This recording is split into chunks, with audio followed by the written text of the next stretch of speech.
Une ambulance est appelée en urgence à Mossman, dans la banlieue de Sydney. Une femme âgée a fait une chute devant l'entrée de sa résidence. Mais ce qui semble être un accident dissimule en fait une explication beaucoup plus sordide.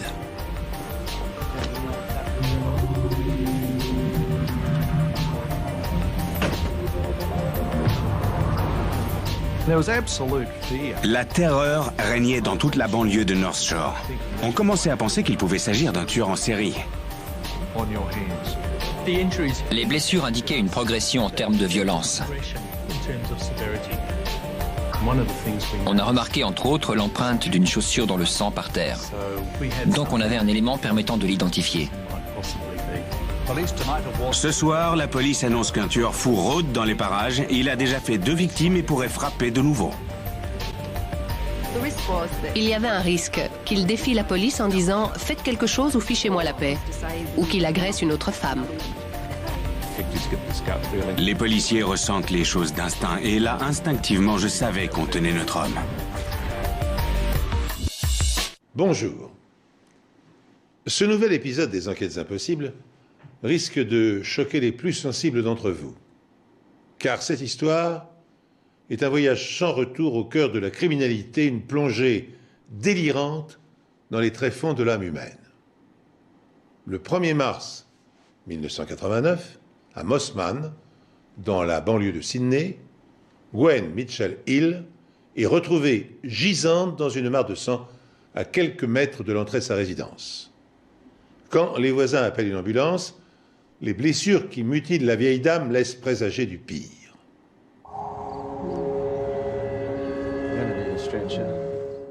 Quelque chose ne collait pas.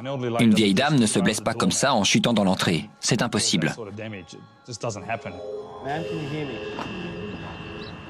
Son sac se trouvait à proximité. On a demandé à son ami de vérifier s'il manquait quelque chose. Son porte-monnaie avait disparu. Quand on m'a appelé pour me dire d'aller à Mossman, je ne savais pas vraiment à quoi m'attendre.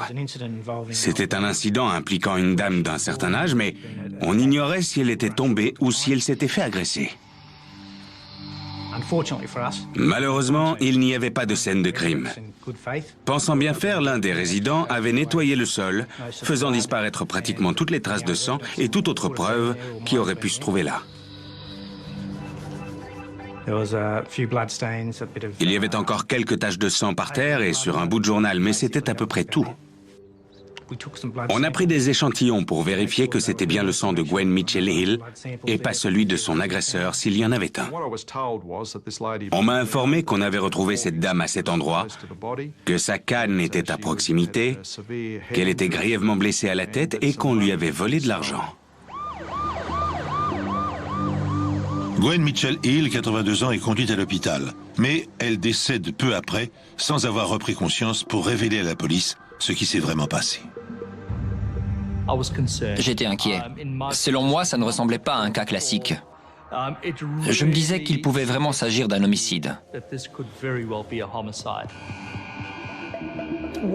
Quand quelqu'un qui est conscient tombe en arrière, naturellement, instinctivement, il se retourne toujours au cours de la chute.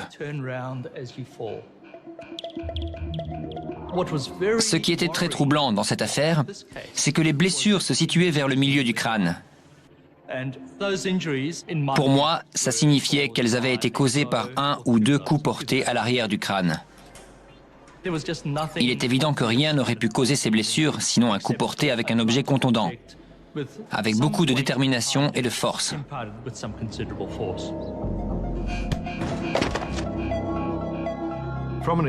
Dans notre enquête, on avait 2 options. Le meurtrier était soit une personne connue de la victime, soit un inconnu. Après plusieurs jours d'investigation, on penchait plutôt pour la seconde hypothèse, donc on cherchait quelqu'un qui n'avait pas de lien ou de relation avec la victime. Une tâche très compliquée. La police fait le tour du quartier en quête de témoins du vol. Bien que le crime ait eu lieu au milieu de la journée et dans un lieu public, personne n'a rien remarqué de suspect. Il y avait vraiment de grandes chances pour que quelqu'un ait vu le tueur et il a eu beaucoup de chances que personne ne l'ait remarqué. Pendant 2 mois, les enquêteurs s'efforcent de trouver une piste. Puis, une autre agression a lieu à moins d'1 kilomètre de l'endroit où Gwen Mitchell Hill a été assassinée. Cette fois, la victime est un homme âgé. Et là, la victime a fourni une description de l'agresseur. On a décidé de publier le portrait robot pour essayer de découvrir son identité, si possible, avec l'aide des habitants. Mais alors que le portrait robot vient juste d'être publié, d'autres mauvaises nouvelles parviennent à la police. Ce soir, la police annonce qu'un tueur fou rôde dans les parages. Il a déjà fait 2 victimes et pourrait frapper à nouveau.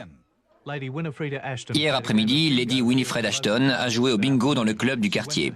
Elle est ensuite passée à sa banque. Une demi-heure après, elle était morte. Elle a été battue, puis étranglée avec ses bas dans le local à poubelle de sa résidence. Son agresseur s'est enfui avec un peu d'argent. Aujourd'hui, ses voisins sont choqués et vivent dans la peur. C'était Lady Ashton? Oh, mon Dieu! Il était important de savoir si ce meurtre avait un lien avec le premier. Là, on avait un gros problème sur les bras. 2 femmes âgées ont été sauvagement agressées et dépouillées du maigre contenu de leur portefeuille. Entre ces 2 meurtres, un homme âgé lui aussi a été attaqué et laissé pour mort. Cette succession d'événements dramatiques et le mode opératoire employé, toujours le même, convainc la police qu'elle a affaire à un tueur en série. Un meurtrier qui sélectionne ses victimes en fonction de leur âge. En examinant le corps sans vie de Lady Winifred Ashton, l'épouse d'un peintre célèbre, les experts scientifiques espèrent découvrir des indices susceptibles de les mener à l'assassin. Au bout de l'allée dans le hall de la résidence, il y a un local à poubelle. Et dans cette pièce, le cadavre d'une femme gisait sur le sol. Elle portait un imperméable rouge et certains éléments de la scène de crime sortaient de l'ordinaire. Ses chaussures étaient posées à côté d'elle, ainsi que sa canne, et au-dessus de sa tête, il y avait une paire de bas, une facture de gaz et un porte-monnaie. Plus tard ce soir-là, quand on a examiné le corps plus en détail, on a découvert un petit bout de tissu provenant des bas logés dans son cou. Il s'agissait sans aucun doute d'un homicide, parce qu'on avait affaire à une strangulation au lien, donc ça ne pouvait réellement être qu'un homicide. Ce n'est pas la première fois que le tueur frappe dans ce secteur. Il y a 2 mois, une autre femme âgée a été assassinée de manière pratiquement identique. À l'entrée de cette résidence, à quelques pâtés de maison seulement de celle de Lady Ashton, Gwendolyn Mitchell Hill a été battue et laissée à l'agonie, encore une fois pour quelques dollars. D'après la police, les similitudes sont effrayantes. On avait de très bonnes raisons de penser que ces 2 crimes étaient liés. Même cadre, même horaire, le fait que les 2 femmes avaient plus de 80 ans, qu'on leur a volé de l'argent et qu'elles ont toutes les 2 été violemment agressées. Et ça, à moins d'1 kilomètre de distance l'une de l'autre. Croyant bien faire, une voisine de Gwen Mitchell Hill, la première vieille dame agressée, a nettoyé les traces de sang, détruisant involontairement la scène de crime et privant ainsi les enquêteurs d'indices précieux. Fort heureusement, après le second meurtre, les experts de la police scientifique disposent de traces laissées intactes. Seront-elles suffisantes pour leur permettre de faire avancer l'enquête et d'apaiser la psychose qui s'empare du quartier? Cette victime portait des gants et on a trouvé un certain nombre de cheveux gris dessus. Il y avait 2 possibilités. Elle avait peut-être levé ses mains au-dessus de sa tête pour se protéger de l'agression, auquel cas les cheveux sur les gants étaient les siens. Ou alors, pendant l'agression, elle a arraché quelques cheveux à son assaillant. On a donc envoyé ces derniers au laboratoire, qui analyse les particularités des cheveux, la couleur bien sûr, l'épaisseur et ce genre de caractéristiques. Dans ce cas précis, malheureusement, étant de couleur grise, ces cheveux n'avaient rien de caractéristique. Ils sont assez similaires d'une personne à l'autre. À l'époque, les tests ADN n'en étaient qu'à leur début et il fallait généralement d'importantes quantités de sang ou de tissu humain pour pouvoir en faire. Ce qui est sûr, d'après les indices sur le lieu du 2e meurtre, c'est que s'il s'agit bien du même tueur, la violence de ses attaques s'est intensifiée. Dans le premier meurtre, il y avait un certain degré de cupidité, parce qu'il y avait eu vol de porte-monnaie. Ce qui était un peu différent dans le deuxième, c'est que la partie inférieure du corps était nue, parce que le collant avait été retiré et utilisé comme arme.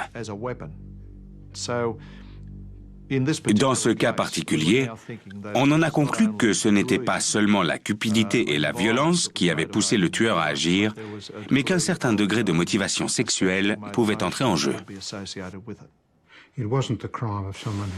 Ce n'était pas le crime de quelqu'un intéressé par le vol, mais qui avait l'envie particulière de commettre des actes d'une grande violence, de prendre des risques, et qui avait des tendances sexuelles et probablement des fantasmes sexuels très bizarres.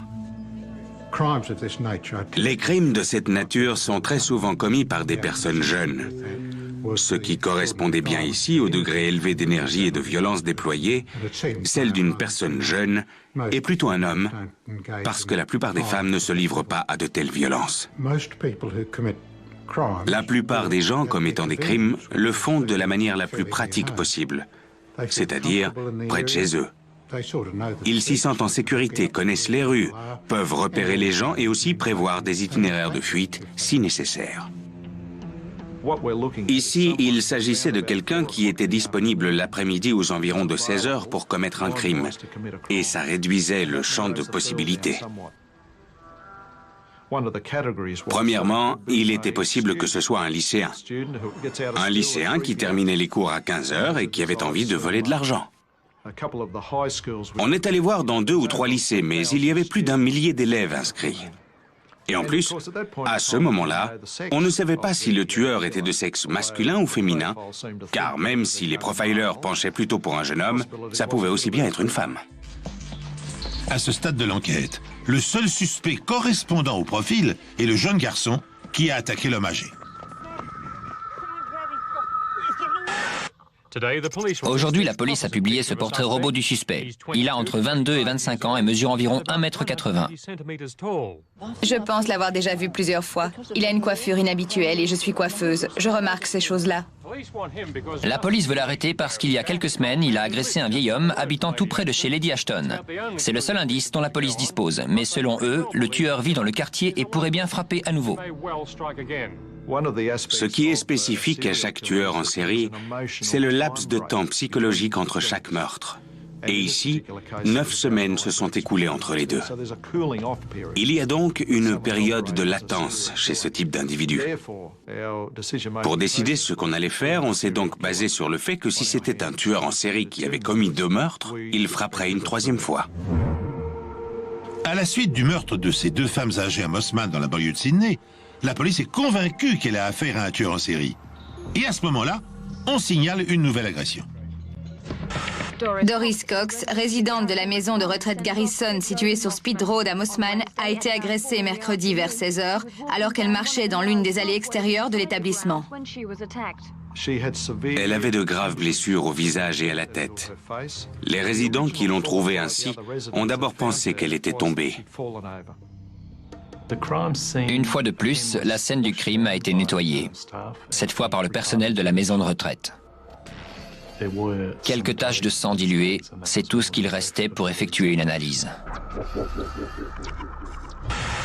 Madame Cox est maintenant dans un état jugé satisfaisant à l'hôpital local de Mossman.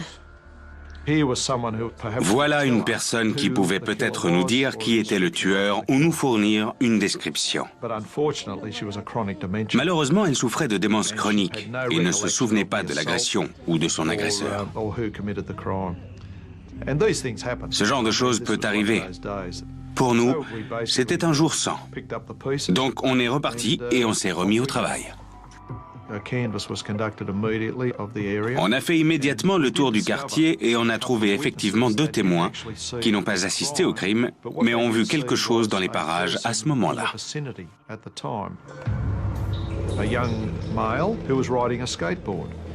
Un jeune garçon faisant du skateboard et qui se trouvait sur le même trottoir à seulement quelques mètres du lieu du crime, et à ce moment-là, vers 16 h. À partir de cet instant, on s'est beaucoup intéressé à lui. La police de Sydney veut interroger un jeune skateur concernant l'agression brutale d'une femme à Mossman il y a 3 jours. Il a été vu dans le secteur à ce moment-là et la police pense qu'il peut y avoir un lien avec le meurtre de 2 autres femmes âgées à Mossman il y a quelques mois. En prenant en compte la brutalité des agressions et le fait qu'on ne pouvait pas déterminer ce qui avait provoqué les blessures sur le crâne de ces femmes, on a pensé que l'arme pouvait être un skateboard. Le jeune skater est-il le tueur en série qui terrorise le quartier? Pour s'en assurer, la police cherche activement sa trace, mais le garçon et sa planche à roulettes demeurent introuvables. Attend-il que la vigilance policière se relâche pour frapper à nouveau, ou n'est-il en rien impliqué dans les crimes? Les enquêteurs interrogent sans relâche les habitants pour recueillir la moindre information. Mais le tueur fou a toujours sur eux une longueur d'avance. Le premier meurtre datait du mois de mars, le deuxième du mois de mai, et la troisième agression avait eu lieu en octobre. Là, on était début novembre. Et un jeudi après-midi, on a reçu un appel nous disant simplement qu'il y avait une nouvelle victime à Lane Cove. Avec une vivacité étonnante pour ses 85 ans, Madge Pard rentrait chez elle après avoir fait ses courses à Lane Cove, quand elle a trouvé une mort violente. Le tueur aurait suivi la veuve âgée avant de la frapper plusieurs fois à la tête avec un objet contondant, puis de l'abandonner mourante dans l'allée derrière sa résidence. Un silence impressionnant a envahi le bureau. On aurait pu entendre une mouche voler. L'unique commentaire a été « Oh non, pas une autre, pas une autre ». Je n'arrive pas à y croire. On se voyait très souvent. Une amie de Madame Pard arrive parmi les premières sur les lieux. Je pensais qu'elle avait eu une crise cardiaque, alors on est vite allé voir le gardien pour demander à Gracie d'appeler une ambulance. Madame Pard a laissé tomber ses sacs à provisions au début de l'agression. Quand on l'a trouvée, elle portait encore son alliance, mais 3 petits porte-monnaies avaient disparu. Il y avait des similarités concernant la victime, la scène du crime et le modus operandi. L'horaire était toujours le même et la victime revenait d'être allée faire des courses. Tout était identique à ce qu'on avait déjà. Maintenant, on avait 3 meurtres et une tentative de meurtre. Et tout comme il y a des similitudes entre les meurtres, cette scène de crime a également été nettoyée avant l'arrivée de la police scientifique. C'était très frustrant, parce qu'on avait peut-être de nouveau perdu des preuves. On aurait pu découvrir des indices indiquant, par exemple, le nombre de coups reçus par la victime. Il y avait peut-être des empreintes sur cette scène de crime. Et puisqu'elle avait été nettoyée, celle-ci aussi, il n'était plus possible d'y retrouver ce genre de preuves.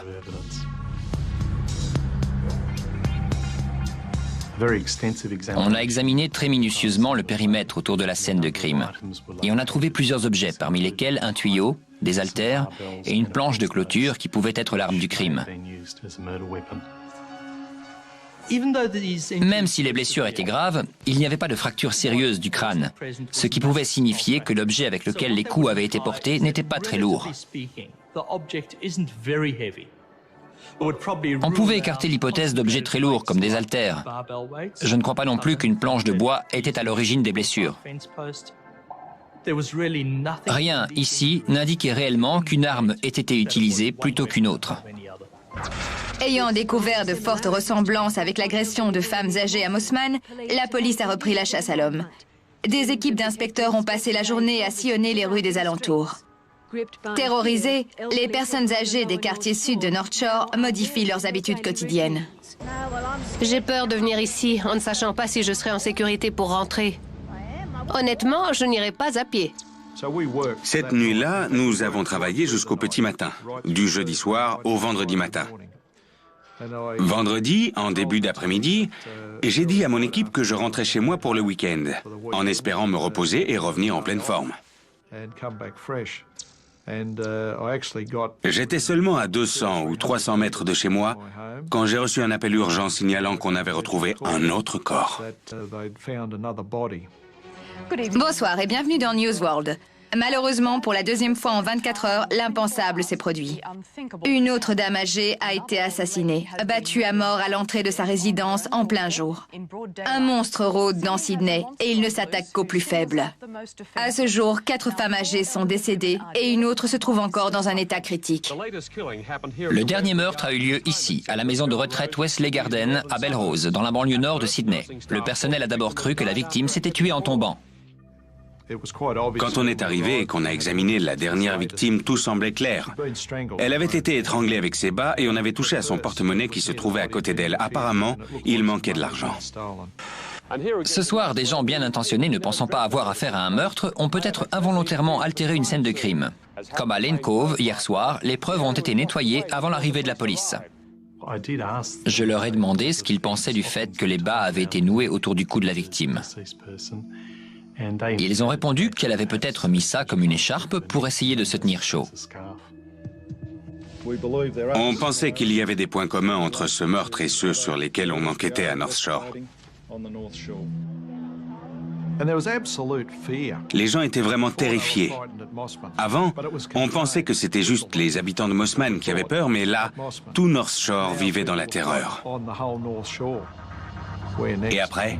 4 femmes, toutes âgées de plus de 80 ans, sont mortes. Toutes ont été battues, dépouillées de leur argent et tuées aux alentours de 16 heures. Il ne fait aucun doute que la police a affaire à un tueur en série et le laps de temps entre les meurtres n'est plus que de 24 heures désormais. Quand les choses progressent comme ça, on peut être quasiment sûr qu'elles vont atteindre une sorte de point culminant. Probablement des crimes encore plus élaborés, ou alors le tueur se dit qu'il en a assez et va tout avouer à la police. Gwen Mitchell Hill, Lady Winifred Ashton, Madge Parr et maintenant Olive Cleveland, 4 femmes, toutes âgées d'environ 80 ans, ont été assassinées en plein jour, presque à la même heure et dans des circonstances très similaires. Une 5e, Doris Cox, a été laissée pour morte. Mais atteinte de la maladie d'Alzheimer, elle a été incapable de décrire son agresseur aux policiers. Alors c'en est trop. Tandis que les journaux ne parlent plus que du tueur de grand-mère et que les dames âgées de Sydney vivent dans la terreur, l'enquête de la police piétine. Autre facteur d'inquiétude, le laps de temps qui sépare 2 meurtres s'est maintenant réduit à 24 heures. Une véritable course de vitesse s'est engagée entre le monstre et les experts.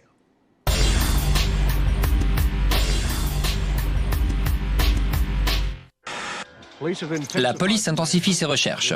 De nouveaux enquêteurs affectés à l'affaire accaparent des bureaux improvisés dans un garage annexe au commissariat de Mossman. On est passé d'un groupe de 15 ou 20 enquêteurs travaillant sur quelques meurtres à un groupe de 35 enquêteurs. Et à la fin, on était 70. La police de Sydney a renforcé les mesures de sécurité pour les personnes âgées avec une série de séminaires pour les sensibiliser aux dangers. La très forte participation au premier de ces séminaires révèle la peur des personnes âgées que le tueur ne frappe une nouvelle fois. La dernière victime était une dame qui habitait tout près de chez nous. Alors ce n'est pas qu'on ait vraiment peur, mais enfin, je veux dire, on aime bien savoir qu'on est en sécurité.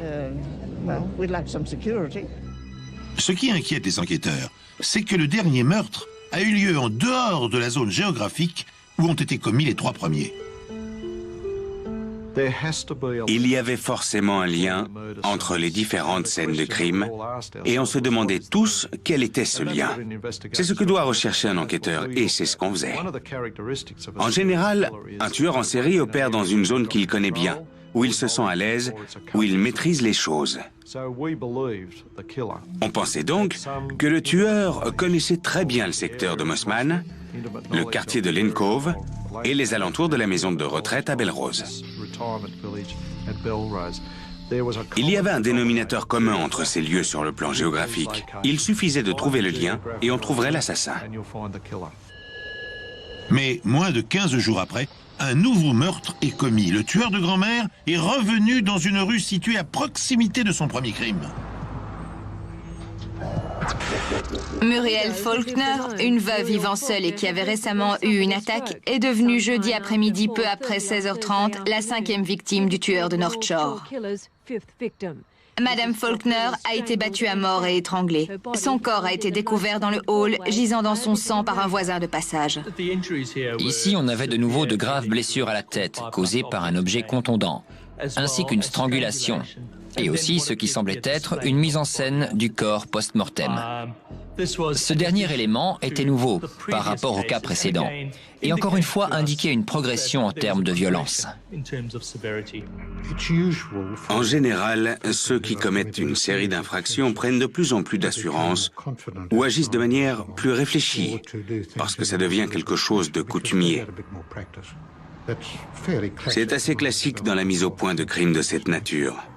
Dans le cas de Madame Faulkner, le tueur avait tout son temps parce qu'il a réussi à s'introduire chez elle.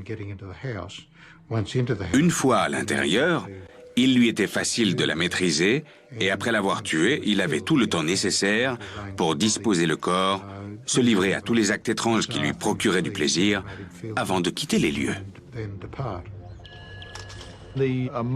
Ce qui était étonnant et exceptionnel ici, c'est que c'était la première scène de crime intacte dont on disposait, parce que ça s'était passé à l'intérieur d'une habitation.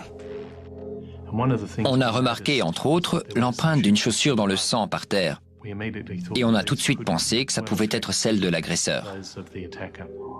Mais il y a un problème, les empreintes ne sont pas très nettes. On a soumis la moquette à un certain nombre de traitements chimiques et lumineux, dans un ordre particulier. Et avec un traitement spécifique, on a pu relever beaucoup plus de détails invisibles à l'œil nu au départ. On a pu obtenir suffisamment de détails pour déterminer que l'empreinte avait été laissée par une sorte de chaussure de sécurité ou peut-être militaire, type Rangers. Même si beaucoup de jeunes portent des chaussures larges, là c'était plutôt le type de modèle correspondant à quelqu'un de plus âgé et de sexe masculin. À ce stade, on commençait à envisager la possibilité que le tueur ne soit pas un jeune homme, mais plutôt une personne d'un certain âge. Un aspect se détachait de tout ça, et c'était la disposition très soignée des objets. Je me souviens que la canne était posée à un endroit précis, et les chaussures de la victime disposées d'une certaine façon. Les gens qui ont appris à être ordonnés dans la vie ont souvent passé beaucoup de temps dans l'armée. Aujourd'hui, les patrouilles de police font leur ronde à North Shore, banlieue de Sydney, pour protéger les personnes âgées du tueur en série.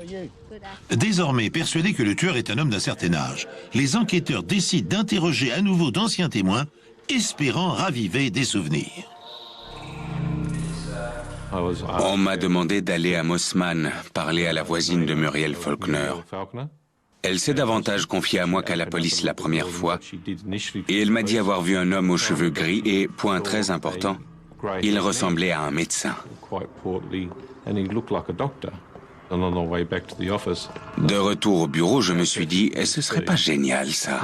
Un homme corpulent aux cheveux gris, la soixantaine, parcourant les rues de Mossman et commettant des meurtres. Qui le suspecterait? Grâce à l'empreinte de chaussures trouvée dans l'appartement de Muriel Faulkner et les cheveux gris abandonnés sur le gant de la seconde victime, les policiers abandonnent l'idée que le tueur de grand-mère puisse être un lycéen. Pensant avoir plutôt affaire à un homme d'âge mûr, ils quadrillent North Shore et interrogent quiconque aurait aperçu un suspect à proximité des scènes de crime. Bientôt, les témoignages qu'ils recueillent leur glacent le sang. On est retourné dans le quartier de Lane Cove. Et j'ai trouvé un certain nombre de personnes ayant effectivement vu un homme d'âge mûr aux cheveux gris. L'homme aux cheveux gris a raccompagné une voisine de Madame Pard jusqu'à sa résidence. Et cette dame a pensé qu'il était bien gentil de l'aider à porter ses courses jusque chez elle. Une fois encore, le signalement d'un homme aux cheveux gris ressort sur une scène de crime. Mais est-ce un bon samaritain ou est-il réellement le tueur? Finalement, une description faite à la suite d'une agression ayant eu lieu 1 mois avant le premier meurtre fournit une piste concrète aux enquêteurs. Cette dame originaire du Queensland était en vacances ici. Elle avait passé sa journée à faire du shopping et rentrait chez ceux qui l'hébergeaient. Son agresseur l'a frappée à la tête, lui a volé son sac et s'est enfui en courant. Heureusement pour la police, la victime a eu le temps de bien voir son agresseur quand elle l'a croisé. Désormais, il n'est plus simplement le vieil homme aux cheveux gris. Les policiers ressentent les choses d'instinct. Et là, instinctivement, je savais qu'on tenait notre homme. Mais ils n'ont pas encore mis de nom sur cet homme. Et 3 mois se sont écoulés depuis le dernier meurtre. J'étais en service cet après-midi-là, quand j'ai reçu un appel me disant d'aller à l'hôpital Greenwich. En effet, une femme hospitalisée là-bas a déclaré y avoir été victime d'un attentat à la pudeur. On m'a fourni la description d'un homme qui s'est révélé être un livreur de tartes, qui avait fait une livraison à l'heure où la vieille dame disait avoir été agressée. Je me suis renseignée auprès du personnel de l'hôpital qui m'a donné le nom de l'entreprise fabriquant les tartes, ainsi que celui de l'homme engagé pour les livrer à l'hôpital Greenwich, John Wayne Glover. Les enquêteurs contactent John Glover et lui fixent rendez-vous le lendemain pour l'interroger. Mais ce dernier ne se présente pas au commissariat. Quand à 18 h, il n'était toujours pas arrivé, je me suis demandé ce qui se passait et j'ai appelé chez lui. Sa femme a décroché et elle m'a expliqué qu'elle était justement sur le point de partir pour l'hôpital parce que son mari venait de faire une tentative de suicide.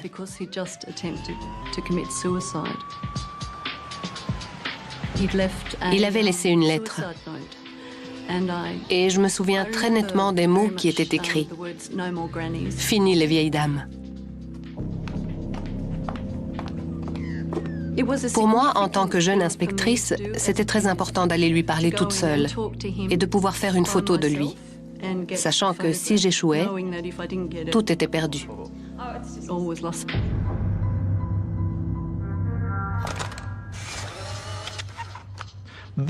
C'était un pas de géant pour l'enquête, parce que maintenant, on avait non seulement un portrait robot de l'homme aux cheveux gris, la cinquantaine, qui avait commis plusieurs agressions, mais on avait aussi la photo de ce suspect apparu tout récemment. On sentait que tout se mettait en place. On était sur la bonne voie. John Glover est placé sous surveillance et parallèlement, les enquêteurs recueillent des informations sur lui. Excepté pour l'âge, il correspond parfaitement au profil du tueur, à commencer par une première condamnation vers 20 ans. Il avait déjà une condamnation pour agression sur une femme, une autre pour voyeurisme, et il avait servi dans l'armée à l'étranger pendant un certain temps. On a découvert qu'il occupait à l'époque un poste de représentant et qu'il disposait d'une voiture de société, et aussi qu'il travaillait habituellement le matin et terminait l'après-midi vers 15 h. Il était donc disponible aux horaires des meurtres. On a aussi appris autre chose sur lui. Son travail l'a amené à se rendre à proximité des scènes de crime. Son emploi de livreur conduit plusieurs fois John Glover à Belrose et Lane Cove, et il habite à Mossman. À ce stade, les éléments n'étaient pas suffisants pour prouver qu'il était bien le tueur, mais c'était encourageant et ça nous donnait une piste à suivre. Les pièces du puzzle se mettent en place progressivement. Mais les enquêteurs ont besoin d'en savoir davantage avant de pouvoir inculper le suspect. Ce qu'on voulait, c'était des preuves. Alors on a décidé de le prendre en filature, de le laisser choisir une nouvelle victime. Comme ça, on pourrait prouver qu'il avait suivi cette dernière, que c'était un prédateur. On le laisserait s'approcher à quelques mètres de sa proie, et là, on l'empêcherait de commettre un crime. À plusieurs reprises, il a arrêté sa voiture et il est descendu pour aller se promener. On faisait très attention pour voir ce qu'il faisait. Mais il ne s'est rien passé. Il remontait dans sa voiture et repartait. Tout porte à croire que le tueur de grand-mère est maintenant identifié. La tentative de suicide de John Glover et la lettre avec ces mots « Fini les vieilles dames » qu'il a laissées constituent un aveu qui, en France, par exemple, suffirait à le faire arrêter. Mais les procédures judiciaires anglo-saxonnes obligent procureurs et policiers à fournir au tribunal des preuves concrètes de culpabilité. Or, le livreur nie être impliqué, bien sûr, dans les agressions. C'est pourquoi, alors que nombre d'indices le désignent, les enquêteurs poursuivent leur investigation. La tentative de le prendre en flagrant délit ayant échoué, les policiers décident de faire le tour des maisons de retraite. Ils espèrent pouvoir lier Glover à des agressions sexuelles non déclarées. La secrétaire de cette maison de retraite avait l'air bien renseignée. Elle m'a dit, il a livré 24 tartes, c'est ça? Et à ce moment-là, j'ai su que c'était bien parti parce qu'effectivement, John Glover avait livré 24 tartes dans cet établissement. Ensuite, elle m'a dit, c'est John Glover que vous cherchez? J'ai trouvé ça extraordinaire. Non seulement elle le connaissait, mais elle savait comment il s'appelait. On avait une identification positive. Je lui ai répondu qu'effectivement, on cherchait quelqu'un du nom de John Glover, et là, elle m'a regardé droit dans les yeux et a dit « C'est mon mari ». Je suis restée bouche bée. Je n'en croyais pas mes oreilles. Je lui ai dit « Vous direz à John que je suis passée aujourd'hui ?» Et elle a répondu « Non, la dernière fois, il était si bouleversé qu'il a voulu se tuer. » Ce n'était pas grave. On savait déjà l'effet que tout ça allait avoir sur notre enquête. Il y avait un risque que Glover aille voir son avocat et qu'il défie la police en disant « Faites quelque chose ou fichez-moi la paix ». Ou qu'il prenne la fuite, ou avec sa personnalité violente, qu'il agresse une autre femme. John Wayne Glover, suspect numéro 1 pour le meurtre de 5 femmes et sous surveillance depuis 5 semaines. Les enquêteurs visitent les maisons de retraite de la région à la recherche de preuves. Je ressortais mon discours habituel. En gros, je recherchais toute information concernant des agressions sexuelles dans la banlieue nord et je demandais si quelqu'un était passé en proposant de vendre des tartes pour les distribuer dans leur cuisine. Et par chance, la commissaire McKay rencontre la femme de John Glover. Il y avait probablement une chance sur 1 million pour que ça arrive, mais c'est arrivé et il fallait gérer la situation. On ne pouvait pas se défiler, il fallait agir. Le lundi d'après, comme depuis plusieurs semaines, les policiers poursuivaient leur patrouille de surveillance quotidienne. Et ils ont vu Glover sortir de chez lui à l'heure habituelle, monter dans sa voiture de société et partir. Il a appelé son employeur pour lui dire qu'il ne venait pas travailler ce jour-là, parce qu'il allait voir son avocat. On s'est dit, ça y est, c'est fichu. Il s'est rendu dans une boutique de spiritueux et a acheté une bouteille de whisky. On a trouvé ça bizarre, mais bon, il avait un porte-document avec lui. On s'est dit que c'était pour aller voir son avocat. Il s'est rendu quelque part dans Mossman. Il a garé la voiture, est descendu avec son porte-document et est entré dans la propriété. A frappé à la porte d'entrée, on lui a ouvert comme si on l'attendait. Il est entré. Les policiers postés dans la rue qui le surveillaient étaient plutôt soulagés de voir qu'il rendait apparemment visite à quelqu'un qu'il connaissait. Mais les heures défilent et John Glover ne ressort pas. À la fin de l'après-midi, les policiers sont inquiets. Heureusement, il y avait un chien qui aboyait très fort juste à côté de cette maison. Alors on a décidé d'envoyer la patrouille locale en uniforme pour voir ce qui se passait et se renseigner auprès des habitants. Ils sont entrés dans la propriété et ont frappé à la porte d'entrée. Personne n'a répondu et la maison semblait plongée dans l'obscurité. Les agents ont trouvé ça bizarre et ils ont fait un rapport signalant que quelque chose clochait dans cette maison. Les enquêteurs du détachement spécial se précipitent sur les lieux. Mais ils ne sont pas préparés à la découverte qu'ils vont faire. Dans la maison, ils ont découvert le corps d'une femme de 60 ans gisant dans le hall d'entrée. Ça a certainement été le creux de la vague dans nos carrières. Une chose à laquelle on pense encore souvent aujourd'hui. Je me revois encore apercevoir le marteau taché de sang par terre, sur le tapis du salon, avec autour ce qui semblait être du sang. Le problème auquel ils se sont alors retrouvés confrontés était le suivant. Où était donc passé John Glover? Dans la chambre, il y avait un pantalon d'homme étendu sur le bas du lit. On est passé dans la salle de bain, et là j'ai vu les pieds de John Glover, dépassant de la baignoire. Sa bouche ressortait à peine de l'eau. Il avait l'air d'avoir du mal à respirer. Sur la coiffeuse, il y avait une bouteille de whisky vide dans un sac en papier, et plusieurs flacons de médicaments vides. Bonsoir. Peut-être du nouveau dans l'enquête qui dure depuis 1 an sur les meurtres des vieilles dames à Sydney. Cet après-midi, les enquêteurs ont inculpé un homme de 58 ans du meurtre d'une femme âgée à Mosman. Dans la salle de bain, la police a trouvé cet homme de 58 ans inconscient dans la baignoire remplie d'eau. Il a été réanimé par les ambulanciers et conduit à l'hôpital Royal North Shore. La police sait maintenant qu'elle tient le tueur de 6 femmes âgées, mais elle doit encore le prouver. On savait qu'on avait encore beaucoup de travail. On se réjouissait du fait qu'il ait été arrêté, mais il nous manquait toujours des preuves médico-légales pour le relier à l'un des crimes. En n'intervenant pas par excès de prudence, les policiers n'ont pas pu empêcher Glover de commettre un 6e crime. Le temps presse. Pour mettre un terme à l'hécatombe et neutraliser définitivement le monstre, les experts perquisitionnent son domicile et sa voiture. Quand ils découvrent une paire de chaussures dont l'empreinte des semelles correspond à celle trouvée sur le tapis de la 5e victime, ils pensent être au bout de leur peine.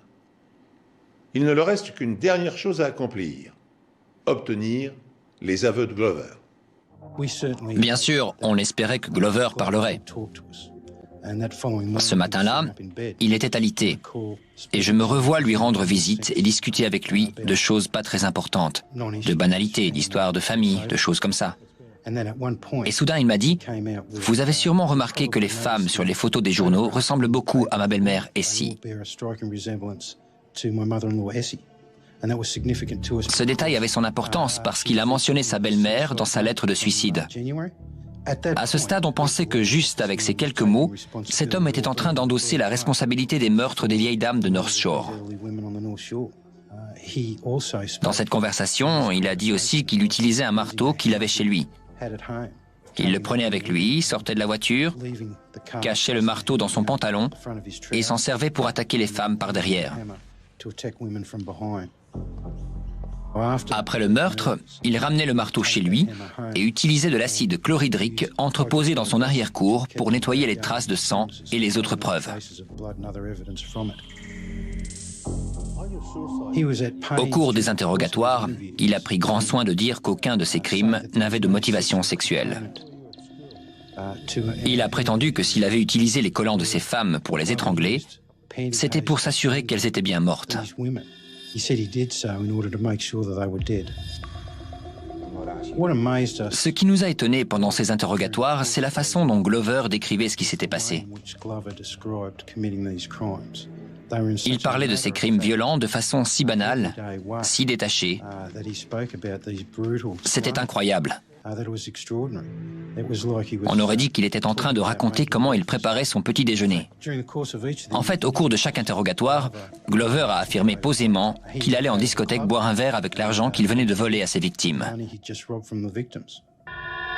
Après avoir quitté l'hôpital, John Glover montre à la police où il s'est débarrassé des affaires de certaines de ses victimes.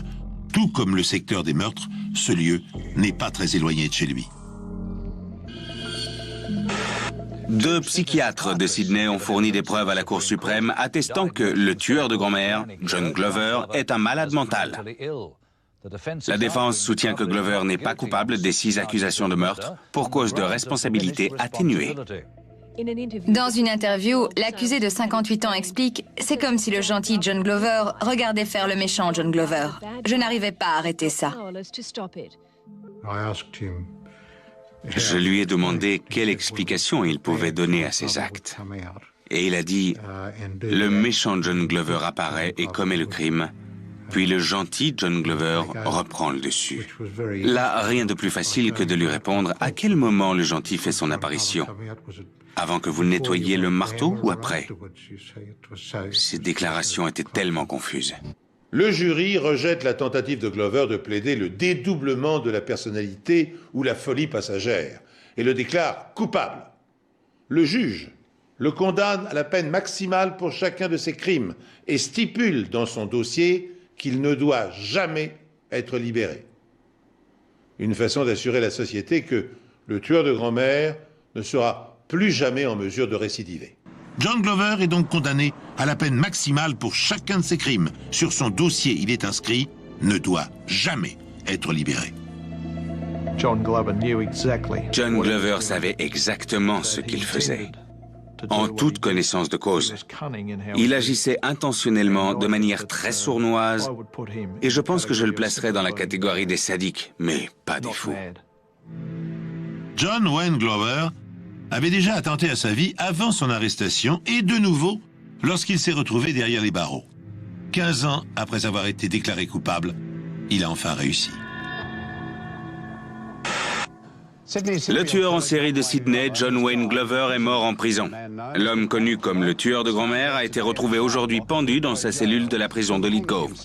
John Glover, 72 ans, avait été condamné à la réclusion à perpétuité en 1991 pour le meurtre de 6 femmes âgées à North Shore. Aux funérailles de John Glover, aucun membre de sa famille n'est présent. Il est enterré comme il a vécu, seul, avec ses démons et ses secrets. D'autres crimes commis en Australie comportent des similarités avec ceux perpétrés par John Glover. Je crois qu'il y a certains aspects de sa vie et certains aspects d'autres crimes qu'il pourrait avoir commis qu'on ne connaîtra peut-être jamais. John Glover est mort à l'âge de 72 ans, plus jeune que la plupart de ses victimes. En Australie, l'histoire du tueur de grand-mère a alimenté nombre de livres, de films et de documentaires. À travers ces archives, la personnalité du monstre de Mossman nous est aujourd'hui mieux connue. On sait par exemple que, né en Angleterre en 1932, John Glover a émigré en Australie à l'âge de 24 ans. Sa mère, peu aimante, avait quitté son mari, puis s'était remariée rapidement et avait eu 2 autres enfants. À 13 ans, Glover est témoin d'un incident qui coûte la vie à l'un de ses camarades. Cet accident traumatisant aura des conséquences importantes sur le développement de sa personnalité. Devenu adulte, il occupe un emploi d'électricien, commet de nombreux petits larcins et se fait licencier pour faute professionnelle. Il s'engage ensuite pendant 2 ans dans l'armée comme conducteur de bus. Dès son arrivée en Australie, Glover agresse violemment une femme de 73 ans et une jeune fille.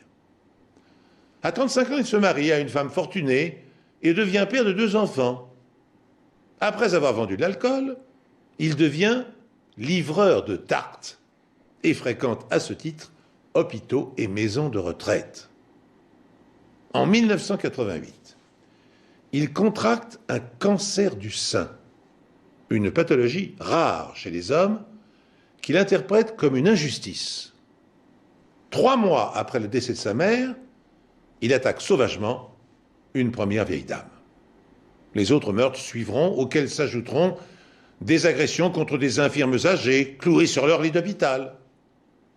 Au cours du procès, les psychiatres ont établi que la folie n'expliquait pas les actes du monstre, plutôt motivés par l'appât du gain. Sans doute aussi pour se venger de sa mère, de sa belle-mère, qu'il détestait. Une thèse que contredisent les confessions de Glover, recueillies dans sa prison. Je voulais arrêter de tuer, mais une force m'en empêchait. Lorsque j'avais tué, je revenais à une vie normale et je ne pensais plus à mes victimes, avait-il en effet avoué, avant de se suicider dans sa cellule. Voilà. C'est ainsi que s'achève cette émission très noire. Merci de l'avoir suivi. Je vous retrouve prochainement pour un autre épisode des Enquêtes Impossibles.